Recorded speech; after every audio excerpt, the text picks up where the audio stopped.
Olá, muito boa noite. Sejam todos muito bem-vindos a mais um programa Rede de Olhares, aqui pela UX TV, nós que somos parceiros do canal Futura. O nosso assunto de hoje pode parecer num primeiro momento que não tem muito a ver com você aí de casa. Mas, na verdade, algumas das nossas atitudes podem, de uma forma meio oculta, influenciar muito sim. Nós vamos falar hoje sobre a palavra protegida, os direitos autorais em literatura.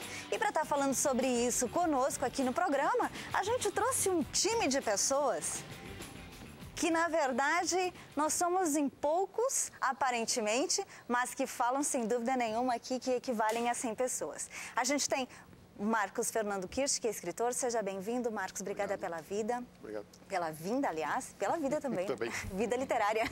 É verdade. A gente tem o professor de Direito, né, o Matias. Seja bem-vindo. Obrigado, boa noite.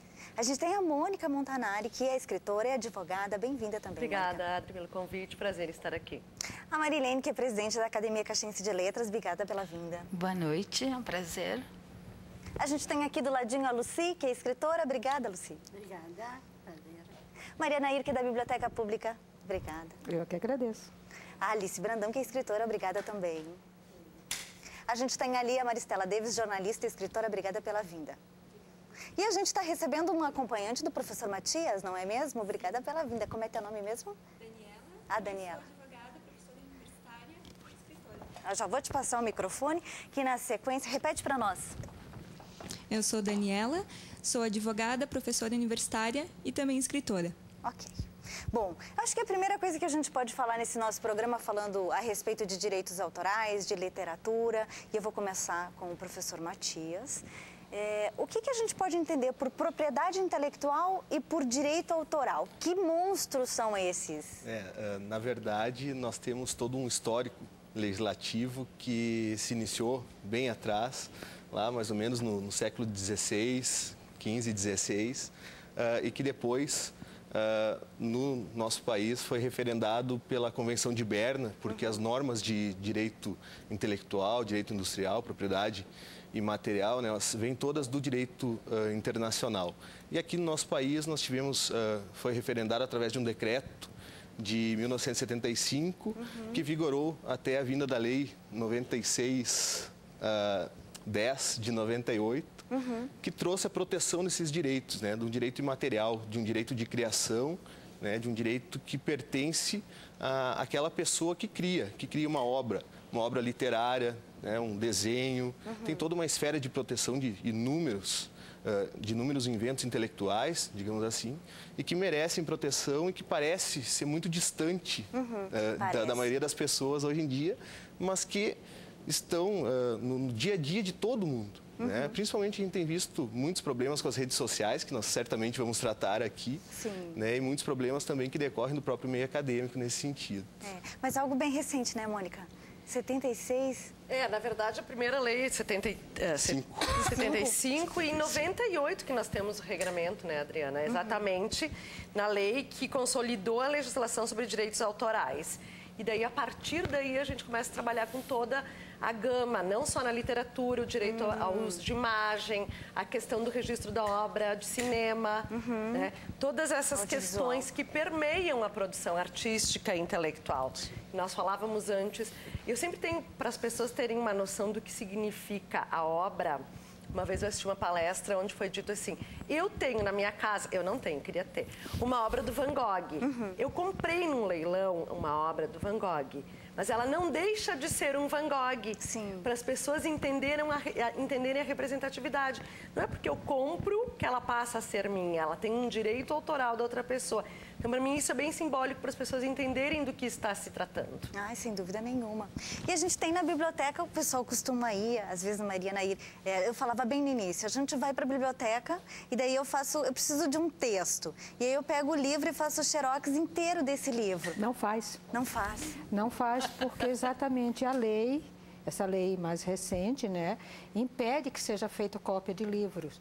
E aí isso a gente obedece na biblioteca, a gente não permite mais a cópia de livros na biblioteca. Aí não adianta sair bravo lá com a menina do xerox. Não adianta, porque a gente não deixa. No máximo que pode acontecer é a pessoa pegar o livro emprestado, se é um livro que pode ser emprestado, e aí xerocar fora da biblioteca. Mas dentro da biblioteca nós não permitimos mais xerocar. Inclusive, nós estamos tirando do acervo, estamos aproveitando a reforma agora, né? E estamos tirando do acervo cópias xerox que nós tínhamos exatamente de livros que eram difíceis de se conseguir. E aí a gente obteve cópia numa época anterior à questão da lei, aqui na universidade ou em outros locais, e tratamos isso como se fosse um livro. E nós estamos agora retirando todo esse material do acervo. E tinha, eu não me lembro se isso chegou depois com a lei, essa última a sair, mas tinha uma polêmica sobre o pequeno trecho, que dizia que a gente podia xerocar de 15% a 20%, ou até de 15% a 20%. 10% da obra. 10% da obra, Mas isso é muito difícil de você.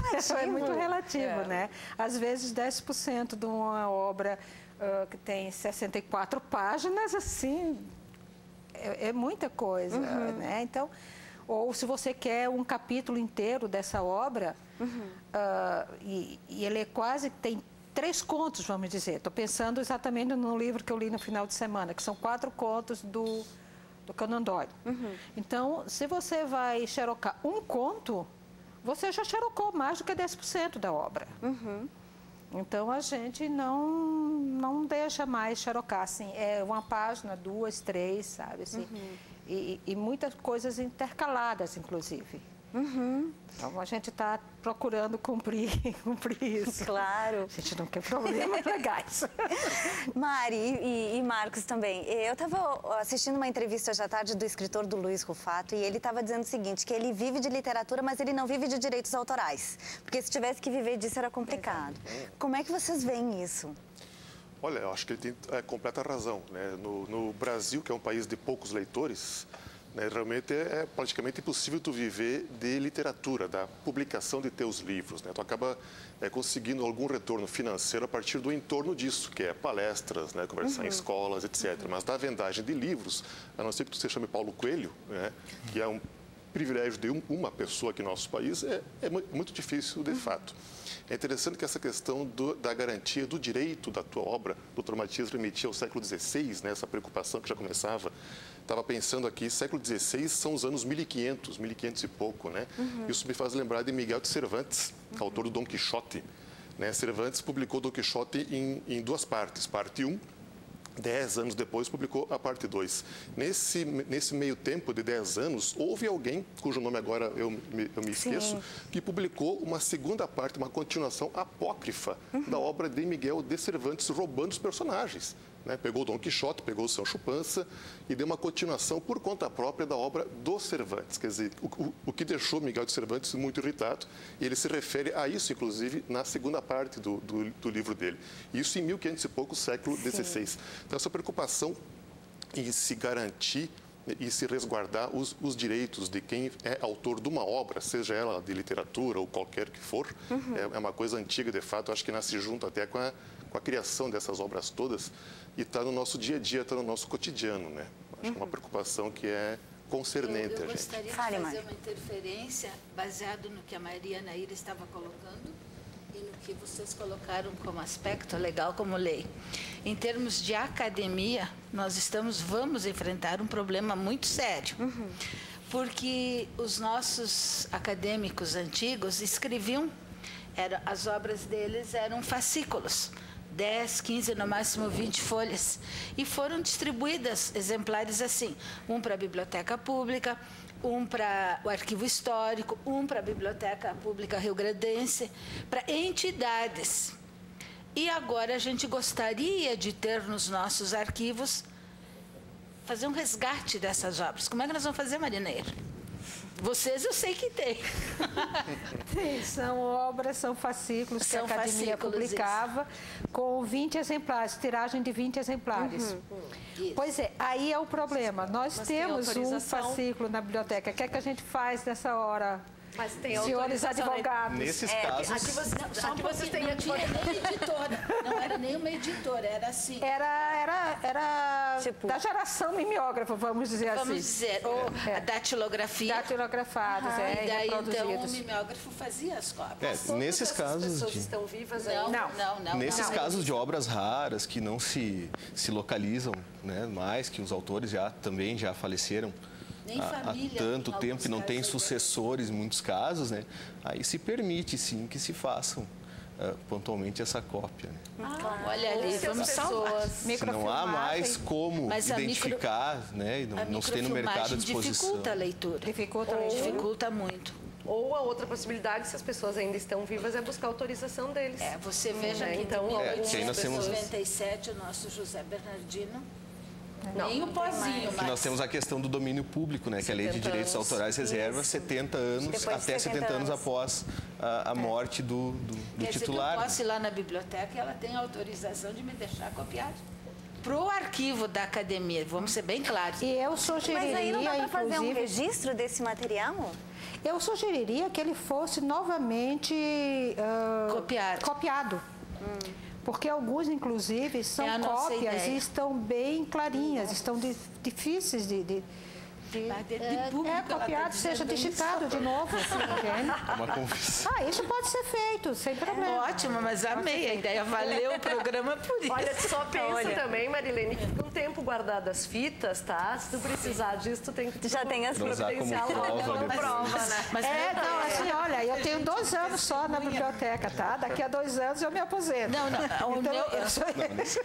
Mas eu gostaria de ficar bem claro, a gente brinca um pouquinho, mas o problema realmente é esse. Até porque outras pessoas também, de repente, devem ter tido essa mesma atitude e até se porque perdeu. A academia foi muito itinerante. Ela viajou, digamos assim, de sala para sala e os arquivos foram se perdendo. Então, no arquivo da academia tem muito pouca coisa, mas revendo as atas consta, foi doado para o arquivo público, foi doado para a biblioteca, supõe-se que ali eu possa buscar uma cópia. E agora está sendo dito que sim. E esse bem cultural funciona como se fosse um patrimônio também? Sim, ele é integrado, né? Ainda mais depois de 70 anos que ele passa a ser considerado domínio público, né?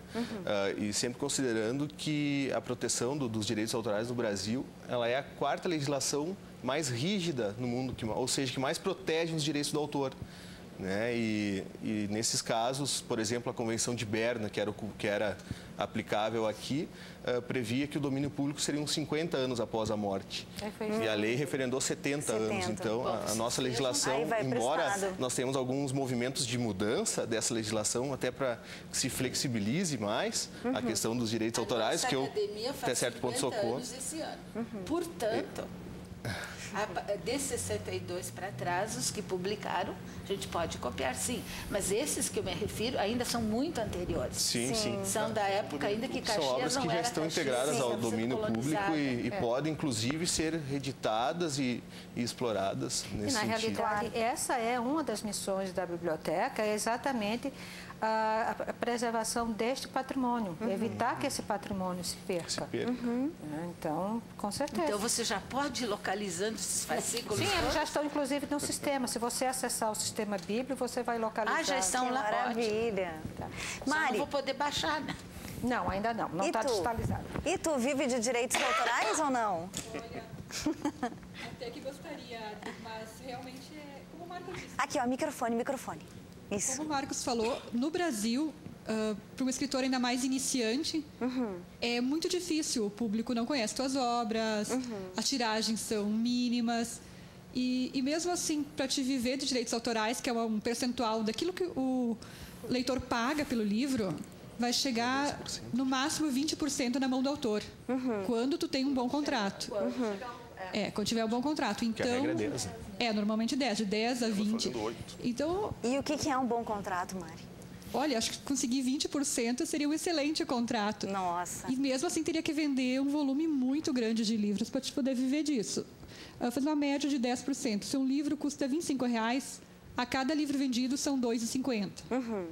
Então, se vender uma tiragem inicial de 1.000 livros, são R$2.500 para o autor. Às vezes é dividido em 1 ano, 2 anos, 3 anos.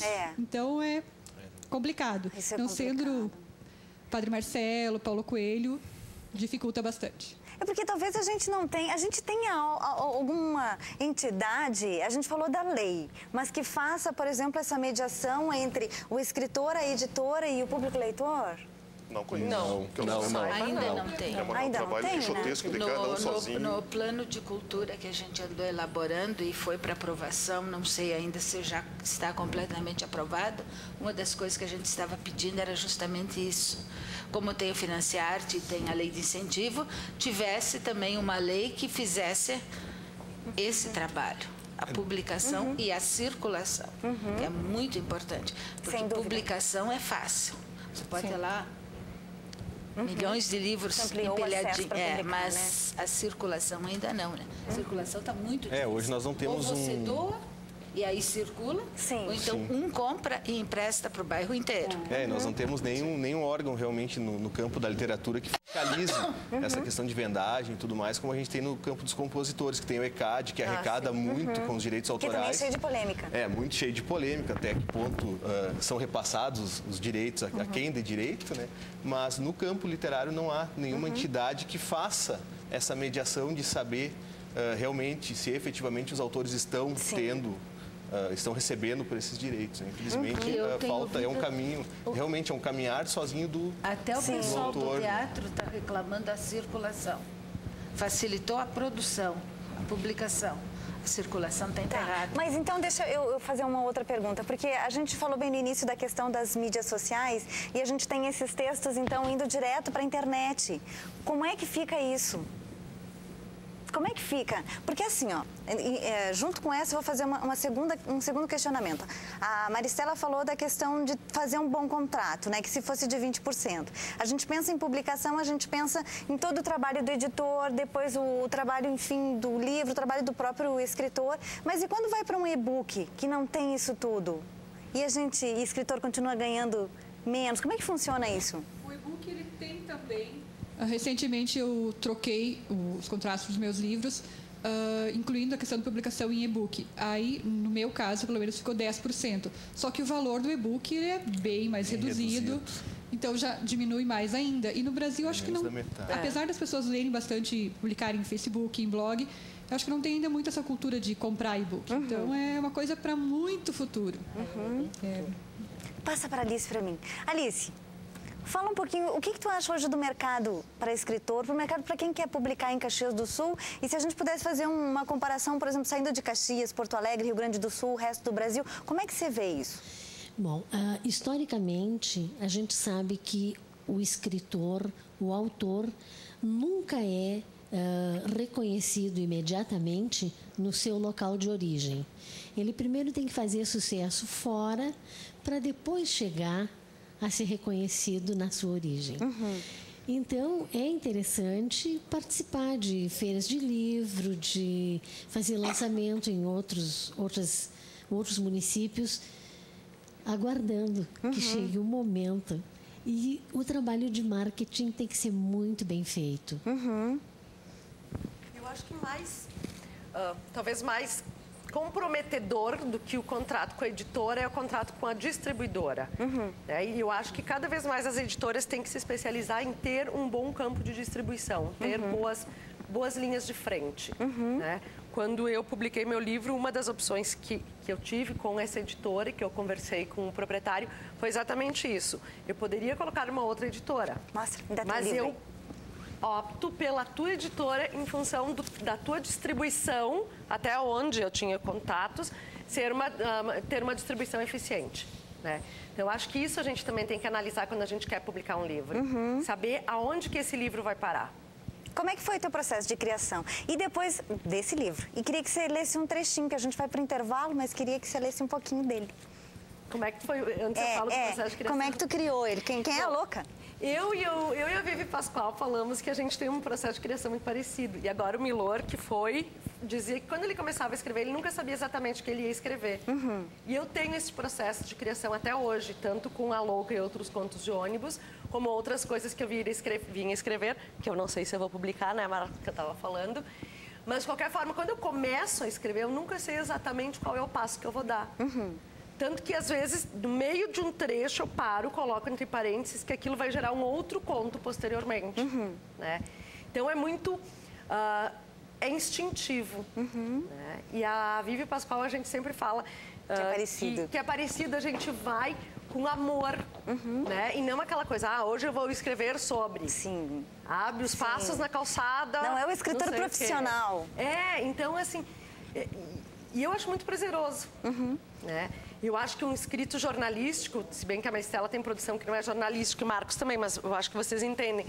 Quando tu faz uma produção jornalística ou quando a gente produz alguma coisa na área do direito, né, Daniela e Matias, a gente sabe o que a gente vai dizer, a gente está defendendo uma tese.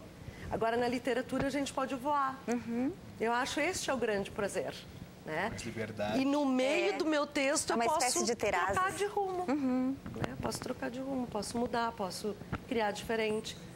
E a Louca, especificamente, porque eu tinha ficado um período sem escrever na minha vida. A Louca eu escrevi voltando de uma audiência. Né? Eu tinha ido fazer uma audiência e estava realmente dentro de um ônibus. Aí peguei o verso, tanto que tem aqui no livro, né? Tem o rascunho, o verso da petição. Deixa eu mostrar que tá...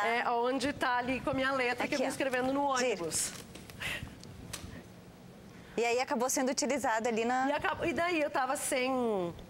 Como eu te disse, voltei a escrever com a Louca. Em seguida eu escrevi 3 contos que eu coloquei no concurso literário. E daí um dia minha amiga Maria Nair me ligou, né? Dizendo... Falando meu pseudônimo, a senhora escreveu... Qual que era teu pseudônimo? Literário. E eu, sim. E eu nem tinha reconhecido, mas porque a senhora ganhou. E eu, o quê? E daí eu falei que chefa. Legal. Porque como a Maria Nair foi minha chefa aqui na biblioteca da universidade, que eu trabalhei, até hoje eu chamo de chefa. Eu disse, chefa, não acredito. É o que eu voltei a escrever depois de 3 anos que eu tinha parado. Que bacana. Isso significa que eu ainda sei escrever. Então, essa premiação, para mim, teve um significado muito grande. Foi uma coisa que eu comemorei muito até mais do que outras coisas. O concurso, depois a gente vai falar do concurso direitinho. Quero saber teu pseudônimo. Aliás, Mônica, essas ligações que a Maria Nair faz para os autores locais aqui, revelando o momento que eles vencem o prêmio, é um dos momentos mais alegres que os escritores caxienses têm. Né? Ela tem uma... Ela tem uma história disso. Vou te preservar, Mônica. Lê pra nós um conto. Porque vai que eu entre de novo com o meu mesmo pseudônimo, tem que dar sorte, né? Não, porque todo mundo vai saber daqui a pouco. Por isso, né? Ou vão usar para ganhar. Vão usar para fazer o uso indevido. Vou ler um curtinho que eu acho que dá. Eu vou pedir pro Marcos ler. Isso. Pode ser? Bom. Esse aqui, Sabe Maria, que é bem curtinho. Todo ele? Acho que dá. Tá. Sabe Maria, quarta-feira e eu exausta de emoções. Todas se manifestaram, temor, medo, ansiedade, saudade. Até mesmo o amor ou afeto que eu guardo numa prateleira tão inalcançável tem se manifestado. Talvez seja bom, talvez não, mas é inevitável que um dia, por um destes tremores de terra que pode acontecer em qualquer lugar, de repente, não mais que de repente, o vidro onde estivesse guardado se mexesse e viesse à tona todo e tudo ali guardado. Ficamos anos sem mexer no depósito das emoções e então, quando menos esperamos, elas vêm por si só, como se não dependessem de nós. Acalentador e assustador o processo que nos faz ver que elas ainda existem.